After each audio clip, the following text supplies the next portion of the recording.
Bismillahirrahmanirrahim. Assalamualaikum warahmatullahi wabarakatuh. Ashadu an la ilaha illallah, ashadu anna Muhammad Rasulullah. Allahumma sholli ala Sayyidina Muhammad wa ala ali Sayyidina Muhammad.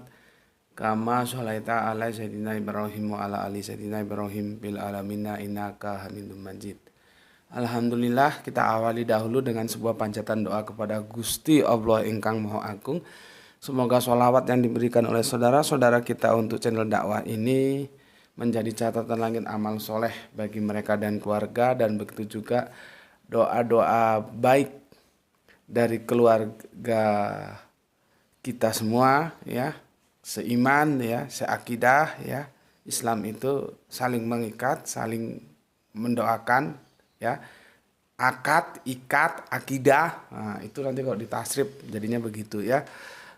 Aku ucapkan matur nuwun banun untuk subscribe, untuk viewer yang baru, yang lama, yang senior, yang junior, yang bapak, yang emas, yang tua, yang muda, semuanya lah, ya. Aku nggak bisa sebutkan satu-satu, ya, dari mulai barat sampai ke timur itu tersebar semua, ya. Ada yang sampai Ambon juga, ya. Ada yang dari Aceh,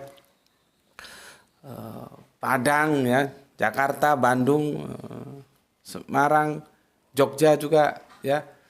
Terima kasih semuanya, ya, sampai ke Makassar juga, Borneo apalagi, ya, banyak, sampai ke Papua sana, Irian Jaya sana, ya. Semuanya lah, ya, aku ucapkan terima kasih. Semoga doa-doa baik kalian itu tercurahkan juga untuk kalian semuanya, ya. Jadi kita sebagai saudara seakidah itu kita saling mendoakan kebaikan atas kita semua. Amin amin ya rabbal alamin. Oke, alhamdulillah kita sampai di penghujung, sampai di penutup dari kajian kita dengan tajuk Milkul Yamin, ya. Milkul Yamin atau Malakat Aimanuhum, ya. Kalau di Al-Quran itu malakat aimanuhum, ya, karena dalam bentuk jamak, sementara milkul yamin itu dalam bentuk mufrad, dan biasanya kita menggunakan itu dalam kajian-kajian akademis, ya. Tapi itu intinya ya podo wae, ya, sami mawon. Kemarin aku sudah dekonstruksi bahwa akan lebih mudah dipahami, ya, malakat aimanuhum itu adalah, ya, yang mereka miliki dengan perjanjian secara baik, yaitu dalam kurung amad, ya. Jadi tidak langsung ditulis amad gitu aja, karena awalnya itu ini lewat derivatif yang aku jelaskan kemarin, ya. Aku sudah jelaskan tangan kanan itu kebaikan, kekuatan, kepercayaan, dan ini merupakan sebuah kebaikan. Maka adalah tangan kanan itu merupakan sebuah kesepakatan, perjanjian, bisa begitu, ya, yang dilakukan secara baik gitu. Oke, intinya di sini, ya, aku sudah jelaskan intinya di sini, ya. Kesulitan kalian memahami itu karena langsung oleh depak itu dia dibawa ke sini, ke amat ini. Amat dah tahu, ya, aku sudah jelaskan berkali-kali apa itu amat. Maka memang agak sulit, tapi kalau kita tahu dengan uraian seperti yang telah aku jelaskan, maka semua menjadi clear, sehingga surat Al-Mu'minun, ya, 23 itu, ya, ayatnya 5 sampai 6, ya, itu bisa kita jelaskan seperti yang telah aku jelaskan kemarin, sehingga kalian bisa membagikan, ya, apa yang harus dijawab ketika Al-Mu'minun 2, 3, 5 dan 6 itu disampaikan kepada kalian. Kalian bisa memberikan pertanggungan jawab secara akademis, ya. Jadi elegan gitulah, ya, gitu, bahasanya elegan gitu. Oke, di penghujung ini seperti yang aku bilang kemarin, kita akan berbicara tentang perang dalam perspektif Islam. Karena sudah aku sampaikan, satu-satunya pintu terjadinya perbudakan ya dalam Islam itu adalah side effect dari sebuah peperangan ya, sebuah peperangan. Karena apa? Karena semangat Islam itu adalah untuk menghapuskan perbudakan ya di muka bumi, karena memang tidak boleh dalam Islam itu kita hanya boleh menjadi abdillah, Abdullah, abdinya Allah. Abdi itu ya budak itu ya, abdi dalam. Kalau di keraton kita jalan-jalan, sekali-sekali jalan-jalan ke Jogja atau ke Solo gitu ya, orang yang berbakti mengabdikan diri kepada kerajaan ya. Solo, Yogyakarta itu kan sisa-sisa peninggalan kerajaan Nusantara kita ya, itu disebut dengan abdi dalam gitu ya. Kita hanya boleh menjadi abdillah atau Abdullah, bukan menjadi abdi atau menjadi budak sesama manusia ya. Kalaupun dalam perspektif antropologis budaya yang di Jogja atau di Solo itu ya yang disebut dengan abdi dalam, ya itulah kan saling mengcopy paste apa yang terjadi di masa lalu ya, sehingga itu kita harus pahami dalam konteks hablum minan nas, bukan hablum minallah ya. Karena ketika kita masuk dengan domain hablum minallah itu kita hanya boleh menjadi Abdullah ya, atau abdillah ya. Oke. Sekarang aku akan memberikan landscape dulu tentang perang ya. Sebentar, kopi morningnya diminum supaya bersemangat. Bismillahirrahmanirrahim.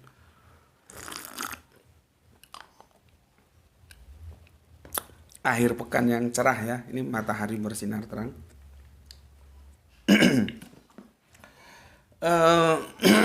Kita tahu sesungguhnya lah perang itu adalah sebuah keniscayaan dalam kehidupan. Artinya apa? Sepanjang sejarah kehidupan manusia, perang itu terjadi ya. Secara akademis kalau kita berbicara dunia, bahkan dibagi menjadi dua ya, perang dunia pertama, perang dunia kedua. Tinggal kita menunggu perang dunia ketiga ini kapan. Kalau katanya teman-teman di jalanan itu ya teman-temanku bilang, perang aja wes urip yo ora enak aja. Katanya sudah perang aja udah, hidup juga nggak enak, susah ya. Ekonomi susah, cari kerja susah, sembarang susah, hanya mereka-mereka aja yang maling-maling, koruptor, nyolong duit rakyat, kebetulan punya kesempatan untuk itu, hidupnya berpoya-poya, sementara kita susah. Mau gini susah, gitu susah, semua susah.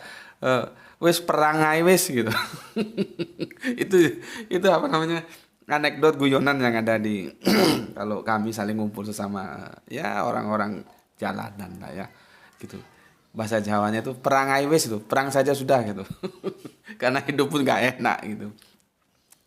Memang kalau suruh berangkat perang itu paling tidak ada beban atau nothing tulus, itu adalah orang-orang yang tidak diuntungkan secara kehidupan duniawi materi ya. Apa mau diberarti, orang hidup juga nggak enak, perang aja. Tapi bagi mereka yang secara duniawi itu terpenuhi ya, hidup dalam zona kenyamanan, tentunya mereka akan malas ya, atau kalau bisa menghindari wajib militer perang itu.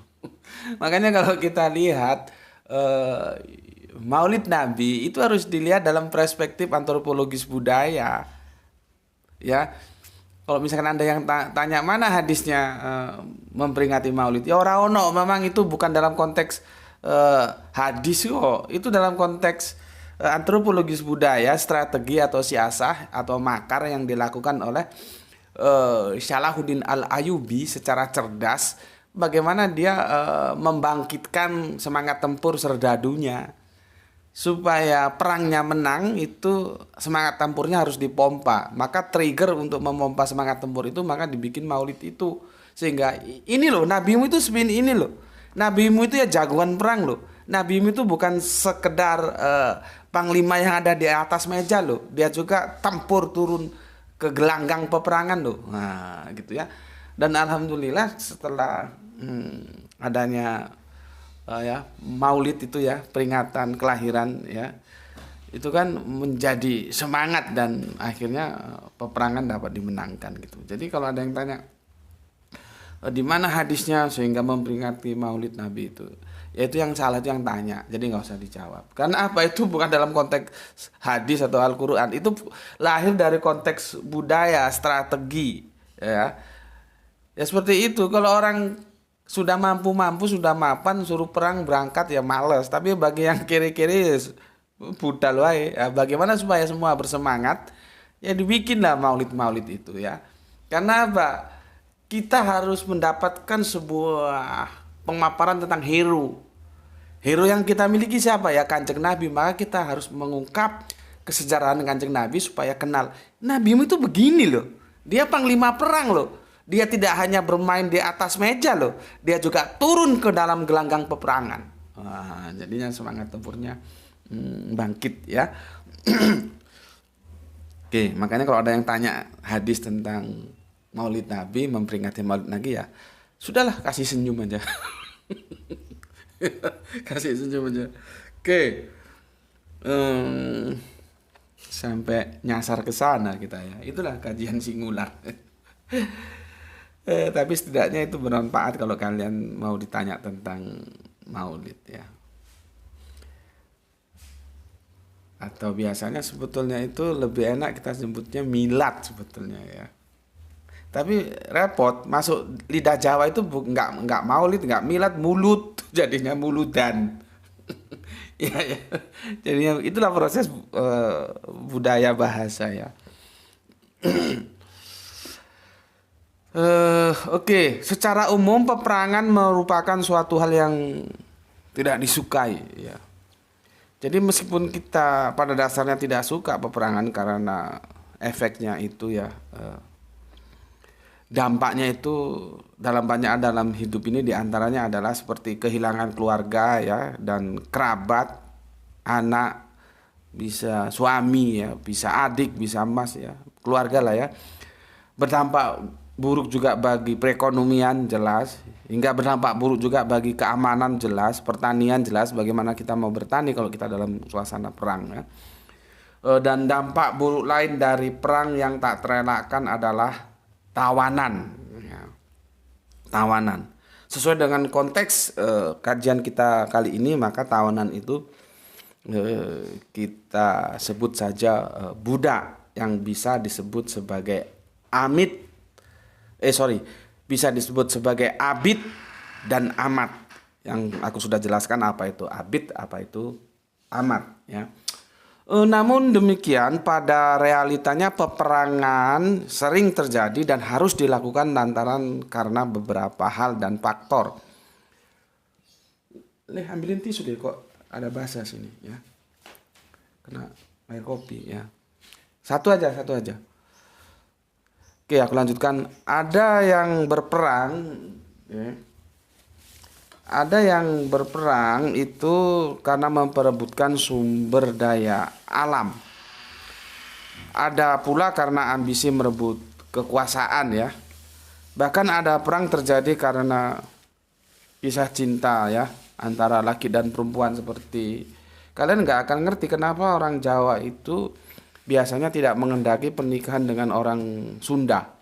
Meskipun orang Sunda sendiri ada di tanah Jawa kan. Itu karena sebuah peristiwa yang kesalahpahaman ketika Majapahit mau mengutus utusannya ke mana itu? Kerajaan di Jawa Barat itu ya. Di apa ya? Kerajaan apa di Jawa Barat itu? Apa? Pajajaran ya, kerajaan Pajajaran yang terjadi kesalahpahaman dan akhirnya terjadi perang apa namanya, perang babut atau apa itu, tolong dikoreksi, bubat atau babut itu ya. Dan akhirnya di situ kan terus karena itulah bagaimana kasatrianya Gajah Mada ya, karena dia merasa bersalah, akhirnya dia kan terus hilang dari peredaran, kalau sekarang dari langit perpolitikan ya, dari langit kekuasaan Majapahit, mengundurkan diri, bentuk sebuah tanggung jawab atas kesalahannya itu. Nah, dari peristiwa itu akhirnya ada mitos bahwa pernikahan antara Jawa dan Sunda itu tidak baik. Sebetulnya itu mitos saja sih ya. Ya, itu salah satu contoh bahwa perang karena cinta ya, laki-laki dan wanita. Banyak agama dan aliran kepercayaan yang menolak kalau mereka dianggap mengajarkan peperangan.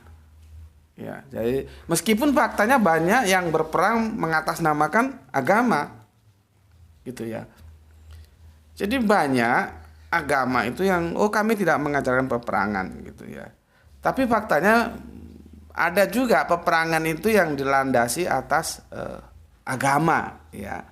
Sementara kalau di dalam Islam bagaimana? Dia jujur. Makanya Islam itu open, terbuka, ya. Dia jujur menyatakan apa adanya bahwa perang termaktub dalam fikih. Jadi ada fikih perang. Jadi ada fikih itu teori hukum ya. Teori hukumnya dalam Islam itu perang itu diajarkan dan di sana bagus sekali aturan-aturan perang itu mana yang boleh, mana yang tidak. Enggak harus bumi hangus. Makanya ketika aku dulu itu pernah sempat diskusi dengan teman pendetaku ya, pada waktu itu kita berbicara tentang apa ya, apa yang di Turki itu yang pernah jadi gereja, jadi museum, jadi perpustakaan, sekarang jadi masjid lagi ya, Hagia Sophia ya. Itu kan tidak bisa dipisahkan dari kependudukan ya, satu negara kepada negara lain ya. Dan dikirain teman pendetaku dia memandang Islam itu dalam konsep perangnya sama dengan umum, tidak. Sehingga dia kira bahwa ketika peperangan dalam Islam itu dia take all. Take all itu kalau gue sudah menang ya semua apa yang ada pada lu itu harus ada dalam otoritas gue, gitu loh. Aku bilang tidak. Dalam Islam tidak begitu, cuman kan nggak bisa kita hadirkan, itu sangat luas nanti ya, harus dibahas dengan waktu tersendiri. Intinya sebagai contoh aja lah ya, kita tidak boleh membunuh orang tua, anak-anak, jangankan orang tua, anak-anak, perempuan. Pohon itu tidak boleh, ya nggak boleh di pohon itu tidak boleh. Rumah ibadah itu dia umrah ibadah siapapun, bukan hanya masjid ya. Vihara, gereja dan apa, kalau ada sekarang sinagog atau apa, semuanya tidak boleh. Itu ada, itu salah satu contoh adanya aturan-aturan main di dalam Islam. Jadi secara jujur Islam itu mengajarkan peperangan, tapi peperangan dalam konsep Islam itu tidak sama dengan peperangan yang pada umumnya, yang langsung main take all. Enggak begitu ya. Oke. Jadi keharusan perang itu diatur ya dan ditata dengan penuh kebijaksanaan dalam kemuliaan. Sampai sebegitunya ya. Islam itu mengajarkan perang itu bukan ofensif ya, tapi dia defensif ya, yang penuh adab dan akhlak. Kita sudah kaji beberapa waktu yang lalu, cuman tadi aku coba ingat-ingat judul kajiannya apa, lupa aku ya. Itu bisa kita lihat di surat 1. Nah ini aku hapus ya, ini sekedar mereview aja ya, ini sudah kemudian. Kita sekarang berbicara tentang perang ya. Karena perbudakan itu adalah efek dari peperangan ya. Dari mulai Quran, dari mulai Quran ya, mana ini tuh kok sama, jadi kalau salah ambil. Quran surat Al-Baqarah ya, surat 2 dimulai 190 lah ya, sampai 192 ya. 190 sampai 193 supaya tuntas ya. Ini istilahnya, ini kalau aku pakai istilah Betawi itu lu jual gue beli. Kalau lu kagak jual gue kagak beli. Jika maka, jika kamu memerangi aku, maka aku pun memerangi kamu. Ya. Kalau kamu tidak memerangi aku, ya aku tidak memerangi kamu. Gitulah ya. Ini apa substansinya. Kalau aku baca nanti ya terlalu panjang ya. Kan toh itu juga sudah pernah kita bahas. Atau gini. Ini menjadi komparasinya Quran surat Al-Mumtahanah ya. Yang ini kawan-kawan kita kaji secara khusus. Suratnya nomor 60 ya, ayatnya bisa dilihat dari 8 sampai 9 ya. Yang aku pernah katakan, aku akan menjelaskan tentang wali di sini. Pada video yang lalu itu aku kasih judul bagaimana konsep wali dalam Al-Qur'an itu, tapi karena sepertinya ya namanya mesin itu kan tidak tahu dia diprogram untuk apa, ya sudah dia babat gitu. Akhirnya itu ketika diunggah mungkin terlalu sensitif bagi mesin yang diciptakan. Sorry, tidak ada yang bisa menciptakan kecuali Allah ya. Mesin yang itu ditemukan oleh pakarnya gitulah ya, itu langsung hilang atau langsung dolar kuning ya. Padahal tujuan aku mau menjelaskan ini, bahwa kita itu boleh berimam, kan gini apa, aulia itu kan artinya bisa teman akrab ya, bisa pemimpin, itu polisemi ya. Dan di dalam konteks ini aku akan menjelaskan aulia atau wali itu kita boleh berakrab ya dengan non muslim, yang dalam bahasa kekinian yang aku selalu kritik ya kafir gitu loh ya. Jadi sulit memang ya, melawan budaya itu sulit karena sudah terbudaya non muslim. Sebetulnya harus kita budayakan itu kafir, dan kafir itu bukan sebuah hinaan, tapi kan ya kita meskipun sulit harus tetap lakukan ya. Jadi konsep Islam iman kafir dalam Islam itu tetap terjaga sampai nanti akhir kehidupan ya. Jadi orang beriman, notabene itu Islam, itu boleh bersahabat dengan orang-orang kafir, itu boleh. Contohnya di surat ini ya. Pada video itu aku akan menjelaskan itu, tapi karena sepertinya mesinnya sudah dirancang untuk membabat semua kata-kata wali, aulia yang itu terkait dengan Al-Quran, akhirnya yaitu begitu diunggah dolarnya kuning, ya sudahlah, aku tidak mau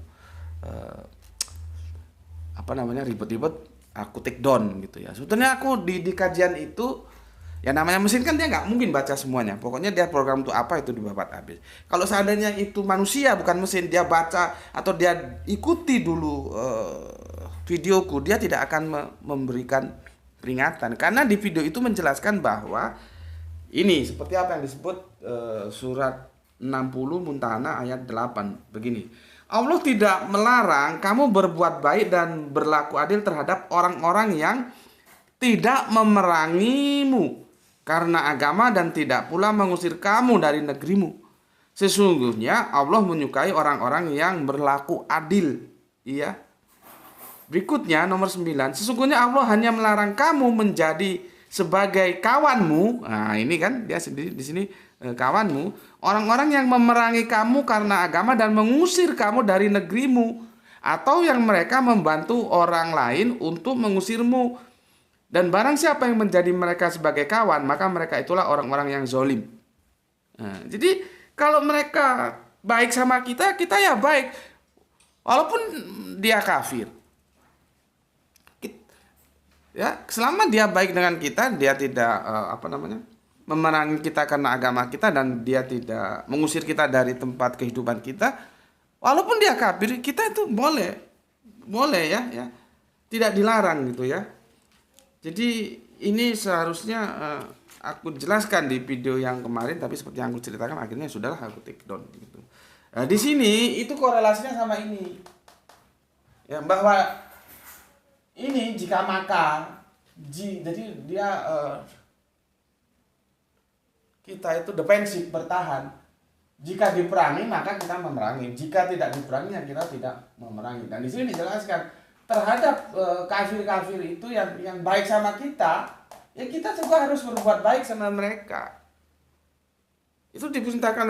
Lihat ini nomor 9-nya kan tetap sekali. Sesungguhnya Allah hanya, nah itu ya, melarang kamu menjadikan sebagai kawanmu orang-orang yang memerangi kamu karena agamamu dan mengusir kamu dari negerimu, gitu loh ya. Kalau tidak memerangi, tidak mengusir ya, kita harus berbuat baik gitu loh ya. Kamu bisa buka di surat 60 itu ya. Surat 60 dia sangat berkorelasi dengan Al-Baqarah 190 dan 190 sampai 193 ya. Nih ya, kamu lihat di surat Al-Mumtahanah ya, dari 8 sampai 9 ya. Ini ya, sudah jelas ya. Jadi kalau mereka baik, ya kita baik. Mereka tidak baik, ya bagaimana ya, kita kan harus membela diri dong gitu. Aku kira itu jelas ya. Setelah itu aku jelaskan lagi ke sini ya. Jadi ya, Islam itu setelah tadi aku jelaskan, Islam itu mengajarkan perang itu bukan ofensif ya, namun defensif yang penuh adab dan akhlak ya. Jadi ada aturan-aturan mainnya. Kemudian Islam mengajarkan perang yang bernilai ibadah ya. Itu aku sudah jelaskan beberapa waktu yang lalu kenapa pasukan Taliban itu begitu tangguh menghadapi pasukan-pasukan yang mau merusak negerinya ya. Itu kan sesuai apa yang dikatakan Tan Malaka. Tuan rumah itu tidak akan bisa kompromi dengan maling yang masuk ke dalam rumahnya. Hebat sekali itu kata-kata Tan Malaka. Kita pun harus begitu. Kalau ada maling masuk ke rumah kita yang bernama Indonesia ini, kita tidak perlu kompromi ya. Nah, pasukan-pasukan Taliban itu menjadi tangguh itu karena dia dilakukan dengan ina a'malu biniatnya, itu bagian dari ibadah. Perang itu bisa menjadi ibadah orang kalau kita gugur menjadi syahid kok. Kalau itu dilaksanakan dalam konteks perspektif aturan main atau teori hukum fikihnya itu ya agama itu. Kan lain orang melakukan peperangan, satunya motivasinya karena dilandasi ibadah dan satunya karena dia memang bekerja sebagai serdadu. Lain itu. Jadi kalau kita melakukan sebagai ibadah itu dia lebih tangguh. Seperti gampangnya ini aja lah. Aku itu tidak akan tergoyahkan oleh apapun. Ya. Tidak tergoyahkan oleh apapun. Karena apa? Karena basic yang aku bangun itu aku menjalankan perintah Allahku lewat kanjeng nabiku ya, untuk katakan atau sampaikanlah walau satu ayat, atau kalau lebih jelas lagi dakwah. Jadi kita ini diperintahkan dakwah lah. Aku ini dakwah menyampaikan. Aku bergerak atas dasar perintah dari agamaku. Jadi ini ibadah. Kalau sudah aku mengambil konsep dasarnya ibadah, itu tidak akan tergoyahkan oleh apapun. Gitu loh. Tidak selama aku dimungkinkan ya. Maksudnya itu ya sehat ya. Terutama itu sehat, ada waktu ya. Makanya karena apa-apa itu juga perlu logistik ya, ada dana kalau ini yang bayar internet atau apa segala macam, atau beli referensi buku-buku gitu ya. Itu terus saja dilakukan. Sehingga kalau ada godaan-godaan yang sifat gonggongan anjing-anjing liar itu ya ya nggak ngepek lah ya, nggak ngepek. Cuma aku bilang kemarin, adanya sama tidak adanya itu ya sami mawon bodoh ya. Sudah biarin aja tuh, kita tidak membayari mereka ya. Mereka mau gonggong-gonggong sendiri yokono, harus meneng yokono, mau diam ya di situ, mau menggonggong ya di situ, terserah aja ya. Orang kita juga tidak bayari mereka untuk menggonggong. Jadi tidak bisa ya. Karena aku bergerak atas dasar ibadah. Nah, itu kita bawa ke peperangan juga begitu. Serdadu yang atas dasar ibadah, dia harus maju ke medan perang dengan yang cuman karena dia berperang karena dia sebagai serdadu yang bekerja, yang dibayar oleh negaranya. Ya beda lah semangat tempurnya ya. Oke.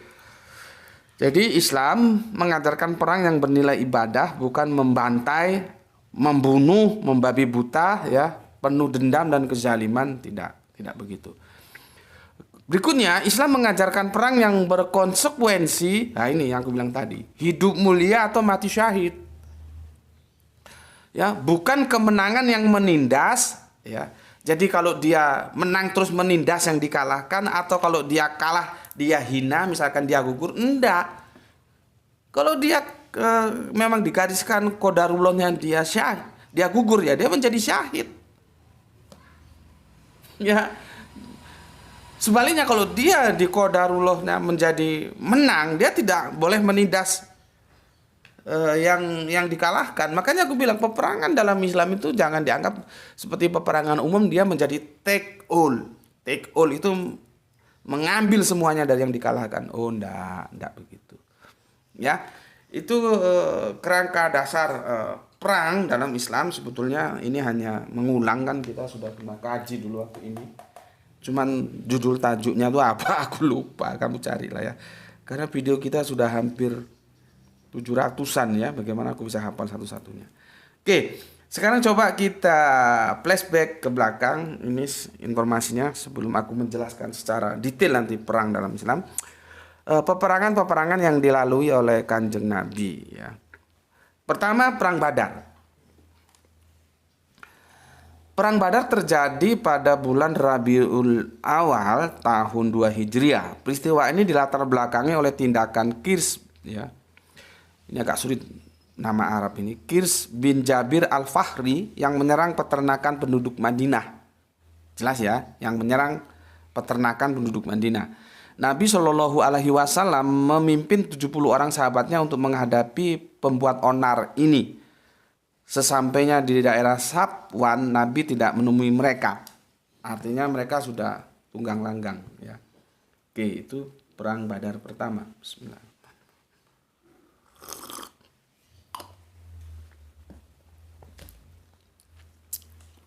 Oke. Perang Badar kedua itu ini yang sangat masyhur ini ya. Masyhur itu terkenal. Jadi masyhur itu dari resapan dari bahasa Arabian ya. Kalau kita kan, itu masyhur sekali itu, artinya populer banget, terkenal banget, itu dari bahasa Arabian, masyhur. Jadi perang Badar yang kedua ini yang masyhur ya. Karena begitu akrabnya pembaca sejarah atau historical Islam dengan peristiwa ini, sampai-sampai perang ini dianggap sebagai aktivitas militer pertama yang dilakukan Rasulullah dan para sahabatnya. Memang ini spektakuler ini ya. Perang ini terjadi pada bulan Ramadan, jadi pas puasa ini. Ini pas puasa loh perang ini ya. Ya.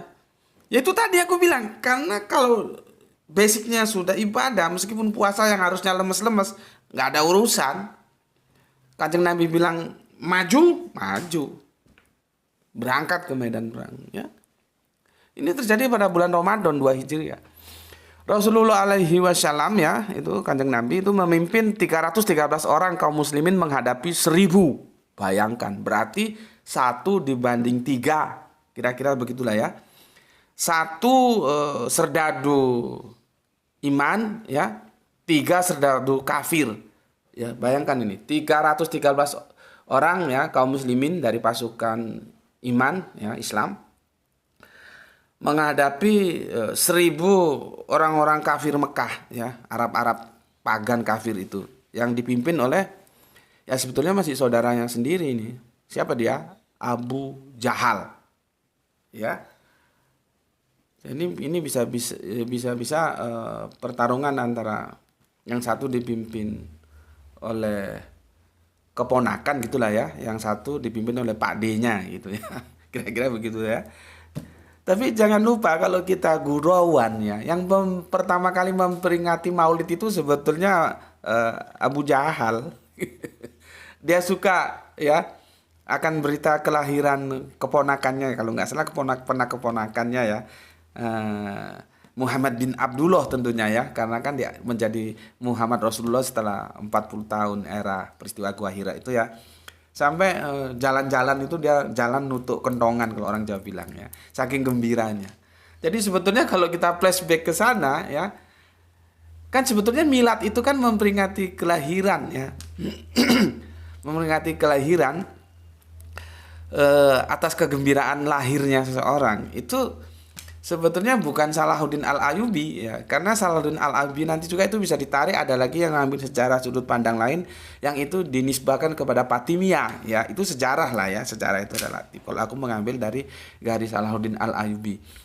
Cuman kalau kita mau tarik ke belakang lagi, sebetulnya itu teman-teman biasanya guyonannya begitu. Oh enggak, yang memperingati miladnya Muhammad bin Abdullah pada waktu itu, maksudnya ya Kanjeng Nabi itu adalah justru Abu Jahal, pamannya sendiri. Jadi begitu dengar kemenakannya lahir, kan laki itu bagi budaya Arab itu sebuah kebanggaan ya, yang akan meneruskan keturunan mereka, dan kita sudah bicarakan tentang keturunan. Itu nunduk kentongan keliling kota yang pada waktu itu kota Mekah, kita bilang begitulah ya. Jadi Abu Jahal itu yang pertama kali memperingatkan atau memperingati miladnya, yang akhirnya setelah Kanjeng Nabi diangkat jadi nabi ya berseberangan diametral mereka. Oke, dalam perang ini 22 orang sahabat Nabi gugur ya sebagai syuhada. Nah, ya kan, kalaupun gugur dia tidak ternistakan, dia sebagai syuhada, syahid ya. Sementara di pihak musyrikin ya, yang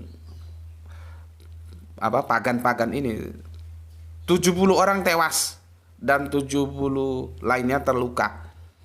Perang ini pun dimenangkan oleh kaum muslimin. Itu perang Badar kedua ya. Kemudian perang Bani Sulaim ya.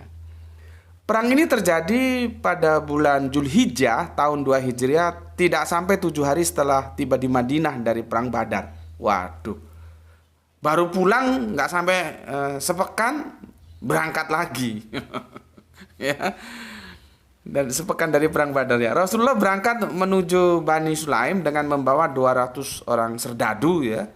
Keberangkatan Kanjeng Nabi ini dikarenakan Bani Gatan dan Bani Sulaim yang bersekutu memerangi Madinah. Jadi dikeroyok lah ya. Jadi kalau ada sekarang suatu pasukan dari suatu negara bareng-bareng menyerang satu negara, itu hanya pengulangan sejarah. Zaman Kanjeng Nabi sudah ada. Ya ini ya. Yaitu apa?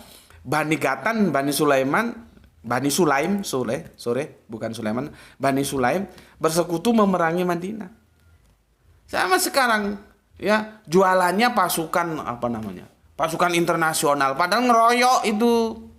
Sudah tahu pasukan kecil, sudah tahu negara kecil, pasukannya tentunya kecil, dikeroyok lagi menggunakan atas nama pasukan internasional. Alah. Bisa-bisanya membangun ya, karena mereka yang mempunyai media massa, mereka bisa mempraming seolah-olah legal. Sebetulnya tidak legal itu. Supaya legal atas nama pasukan internasional, padahal di dalamnya ada beberapa negara. Yang jelas yang diserang negara kecil dan tentunya pasukannya kecil kok dikeroyok. Itu jantannya di mana? Dan itu bukan lagu lama, bukan lagu baru main keroyokan seperti itu. Itu lagu lama. Sejarah itu hanya berulang, dan itu Bani Gatan dan Bani Sulaim itu sudah membuka pintu sejarah ketika mereka bersekutu memerangi Madinah. Jadi nggak usah kaget, gitu aja ya, nggak usah kaget. Memang sportivitas, kejantanan itu seharusnya dipegang teguh. Tapi kan sekarang orang itu kan apapun dilakukan dengan manipulasi permainan media massa juga bisa. Tinggal bagaimana memframing ya, seolah-olah apa yang dilakukan mereka atas negara lain itu sah. Ya itulah ya pergolakan politik internasional gitu. Oke, sesampainya di Karkaratul Qidr, Nabi Shallallahu Alaihi Wasallam tidak menjumpai sekutu tersebut karena mereka telah melarikan diri. Jadi tidak terjadi peperangan. Mungkin mereka sudah ngeper dulu ya, akhirnya mereka melarikan diri. Apa melarikan diri itu ya? Hengkang, ya istilahnya hengkang atau apa gitu ya. Yang keempat, perang Aswaik. Perang Aswaik terjadi pada bulan Zulhijjah tahun 2 Hijriah. Rasulullah Shallallahu Alaihi Wasallam memimpin 200 orang sahabatnya menghadapi 200 orang musyrikin yang dipimpin oleh Abu Sufyan bin Harb. Perang ini dilatar belakangi kemarahan orang-orang Makkah karena kekalahan mereka di Badar. Jadi maksudnya mau cari remisan gitulah ya. Dalam Al-Kalmil fit Tarikh, artinya sejarah ya, Imam Ibnul Atsir menyatakan sepulangnya dari perang Badar ya, Abu Sofyan bernazar tidak akan membiarkan ini nazarnya dia ya, menyentuh kepalanya karena junub sebelum ia memerangi Kanjeng Nabi Muhammad. Lihat itu, saking tidak sukanya sampai nazarnya seperti itu ya. Lalu ia membawa 200 orang penunggang kuda, ya berarti apa? Penunggang kuda, kavaleri ya. Kalau sekarang pasukan kavaleri, pasukan berkuda. Ya, lalu ia membawa 200 orang penunggang kuda dari kaum Quraisy menuju Madinah. Waduh, nantang ini maksudnya ya. Dia masuk ke Madinah. Di Madinah mereka bermalam di rumah seorang Yahudi Bani Nadir, ya. Kembali terjadi kerjasama ya. Makanya di Al-Quran kan dijelaskan. Jadi kalau kita boleh memerangi orang yang memerangi kita atau orang yang mendukung orang yang memerangi kita. Nah, seperti ini. Yahudi ini diajak untuk berkolaborasi ya. Dari Bani Nadir ya, oleh siapa ini? Abu Sofyan ini. Seorang Yahudi dari Bani Nadir yang bernama Syalam bin Miskam ya. Di sana ia memata-matai kondisi malam hari kota Madinah ya. Jadi ini imbang nih, 200 orang ya lawan 200 orang serdadu ya. Jadi ya harusnya begitu, one by one ya. Itu perang yang keempat. Sekarang perang yang kelima. Terjadi pada bulan Rabiul Awan tahun 3 Hijriah ya. Nabi Shallallahu alaihi wasallam memimpin 450 orang serdadu ya. Ya. Itu menghadapi orang-orang Ghatafan dari Bani Sya'labah bin Muharib yang hendak menyerang Madinah ya. Ini nama-nama Arab ini sulit aku. Ghatafan ya, orang-orang Ghatafan dari Bani Sya'labah bin Muharib ya, semoga enggak salah mengejanya ya. Yang hendak menyerang Madinah. Dalam perjalanan itu Kanjeng Nabi mengejar orang-orang Ghatafan. Lalu beliau kehujanan ya, karena hujan itu ya. Lalu pakaiannya dilepas untuk supaya kering, dijemur maksudnya. Saat beliau sedang duduk, maksudnya istirahat, datanglah seorang laki-laki yang bernama Dutsur bin Al-Harits. Ya. Ini juga semoga nggak salah mengejanya, namanya Dutsur bin Al-Harits, mengacukan pedang kepada Kanjeng Nabi. Ketika Kanjeng Nabi ya tentunya dalam kondisi yang tidak siap ya, karena lagi mengeringkan bajunya atau jubahnya yang kehujanan itu ya. Tiba-tiba ditodong ya. Dan berkata, siapa yang akan menghalangimu dariku sekarang? Ini kata si kafir, si Dutsur ini ya. Maksudnya siapa yang akan menolong dari pedangku? Ya. Kanjeng Nabi tenang aja, dia akan menjawab, Allah. Ya. Jadi Kanjeng Nabi tenang aja, Allah. Ya. Ketika dijawab begitu, si Dutsur ini ya gemetar dan jatuhlah pedang dari tangannya. Ya. Lalu berbalik, ya Kanjeng Nabi sekarang mengambil pedang tersebut dan berkata, siapa yang akan menghalangimu dariku? Wah, kan kalau ini disinetronkan gitu bagus sekali ya episode ini. Lalu dia menjawab, tidak seorang pun gitu. Kemudian ia mengucapkan 2 kalimat syahadat ya. Peristiwa ini pun berakhir tanpa peperangan, tanpa kontak senjata. Itu di perang Ammar yang kelima. Sekarang yang terakhir ke-6 yaitu perang Uhud. Ini populer juga ini ya.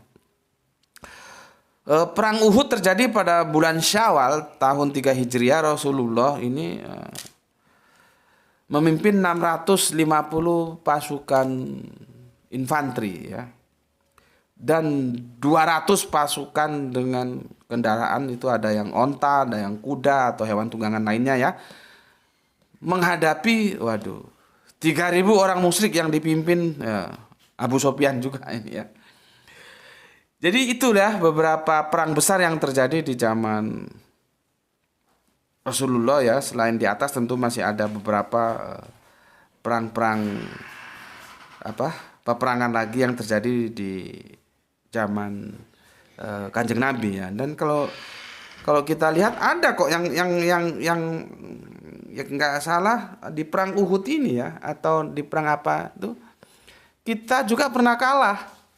Jadi jangan bilang karena hukum itu Allah memberikan natural alamiah. Kalau kamu nggak ikut aturan ya kamu kalah gitu lah ya. Pernah dalam satu perang itu kita kalah karena apa? Serdadu ini sudah diberikan komando sama Kanjeng Nabi, nggak dijalankan, ya akhirnya kalah. Ya, akhirnya kalah. Jadi apapun ya, seperti kan ini, kalau ini sih ucapan bukan hadis tapi kaulnya sahabat Ali ya. Meskipun kejelekan kalau itu dimanage secara bagus ya, itu bisa memenangkan kebaikan yang tidak dimanage gitu loh. Jadi natural sekali. Begitu juga kalau kita perang ya, karena perang kita pernah kalah loh ya, jangan dianggap menang terus, itu enggak. Pada satu waktu perang itu enggak manut instruksi dari panglimanya, maksudnya ya Kanjeng Nabi. Ya kalah. Dan itu natural banget. Jadi artinya apa? Yang sifatnya natural itu harus dipenuhi dulu ya. Atau Kanjeng Nabi bilang ontamu itu ikat dulu, baru kamu serahkan kepada Allah. Jangan ontamu nggak kamu ikat terus kamu serahkan, aku berserah diri kepada Allah, ya hilang ontamu. Seperti aku ini kan rumahnya sempit ya, maka sepeda motor itu taruh di luar ya, dan itu aku gembok. Nah itu sama dengan onta tadi, diikat dulu baru minta sama Allah semoga dilindungi nggak hilang ontanya. Seperti aku gitu, digembok dulu ya, baru berdoa sama Allah, ya Allah semoga sepedanya nggak hilang gitu. Karena kan kalau dimasukin rumah kan terlalu sempit, ya sudahlah taruh luar aja gitu. Yang penting perintahnya dilaksanakan dulu ya. Seperti onta tadi suruh ikat ya diikat, ini suruh digembok dulu baru berdoa supaya Allah lindungi dari kejahatan-kejahatan makhluknya itu. Oke. Ini dulu yang aku sampaikan ya, karena sudah lebih setengah jam. Temanku yang aku cintai, sahabatku ya, saudaraku, aku mohon maaf. Ya, aku agak sungkan kalau terlalu panjang. Ini sudah berapa menit? Sudah 47. Besok aku jelaskan yang secara skematis perang dalam Islam itu seperti apa ya. Tapi setidaknya di pertemuan yang awal untuk sub tematik tentang Milkul Yamin ya, tentang perang ini sudah aku gambarkan, sudah aku jelaskan, dan itulah perang-perang yang dilalui oleh Kanjeng Nabi ya. Oke, sampai ketemu lagi besok ya, masih tentang perang ya. Ini edisi penutup ya perang ini, karena seperti yang aku bilang, pintu perbudakan dalam Islam itu hanya boleh lewat satu pintu, yaitu perang. Jadi budak itu produk dari side effect peperangan ya. Dan karena itulah kita tahu bahwa sesungguhnya Islam itu tidak merekomendit. Nah, ini bahasa gampangku supaya kalian bisa paham. Tidak merekomendit adanya perbudakan. Ya, harus dihapus. Itu sudah aku jelaskan bagaimana Islam itu mengapresiasi budak, harus diperlakukan secara baik ya. Tidak boleh semena-mena, dia juga manusia, hamba Allah ya, sama seperti kita. Oke, sampai di sini dulu, sampai berakhir pekan ya. Aku ingatkan lagi, kalau waktu sholat masuk silahkan sholat dulu, nanti mau dilanjutkan liburannya monggo. Ketika kamu makan jangan lupa ya, itu asisten rumah tanggamu yang kebetulan kamu ajak untuk mengasuh anak-anakmu mungkin, atau ya apalah ya yang meringankan tugas-tugasmu ya. Kalau makan ya diajak makan bareng ya, duduk bareng satu meja gitu, bagus. Islam itu begitu mengajari kita ya. Semoga engkau menjadi mulia, bukan justru kamu biarkan dia duduk jauh atau di luar dari restorannya, dia manyun aja nunggu, kan kasihan.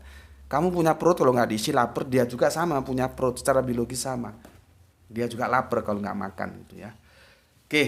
tunjukkan bahwa Anda itu Islam punya aturan gitu. Ya. Jadi kita dakwah itu tidak harus menyuguhkan ini Al-Qur'annya, ini hadisnya, enggak, tapi dengan perilaku kita ya. Kita bisa dakwah dengan langsung ke perilakunya. Jadi Anda harus berbeda dengan yang lain karena Anda adalah Islam. Itu dari aku ya. Mohon maaf lebih dari setengah jam ya. Bismillahirrahmanirrahim. Alhamdulillahirabbil alamin.